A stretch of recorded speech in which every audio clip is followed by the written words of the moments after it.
తిరుమల కొండపై అడుగు పెట్టగానే మనకు మట్టి దీపాలు ఎందుకు కనిపిస్తాయి అన్నది మనం ఈ వీడియోలో తెలుసుకుందాం. తిరుమల కొండను శేషాద్రి అని కూడా అంటారు. పూర్వకాలం తిరుమల కొండపై విద్యుత్ లేదు. అప్పట్లో ఆలయం చుట్టూ వెలుగులు ఇవ్వడానికి భక్తులు, అర్చకులు మట్టి దీపాలు వెలిగించేవారు. తిరుమల కొండపై ప్రతిదీ సహజంగా పవిత్రంగా ఉండాలన్నదే స్వామివారి సంకల్పమని భక్తులు ఇక్కడ నమ్ముతారు. అందుకే బంగారం కాకుండా, వెండి కాకుండా భూమి నుంచి వచ్చిన మట్టి దీపాలే స్వామివారికి చేరుతాయని భక్తుల యొక్క గట్టి నమ్మకం.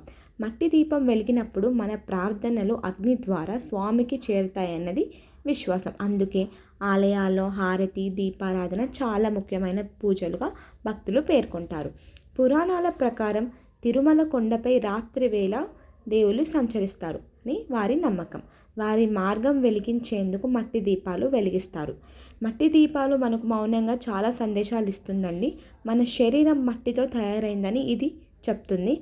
అహంకారం వదలాలి. ఏ మనిషి అయినా అహంకారం వదిలితేనే ఆ దేవుడు తన దగ్గర తీసుకుంటాడు.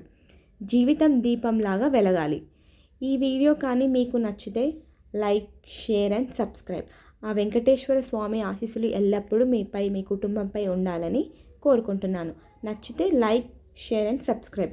అట్లనే మీ జీవితంలో ఏదైనా సంఘటనలు ఉంటే కింద కామెంట్ సెక్షన్లో మీరు చెప్పొచ్చు.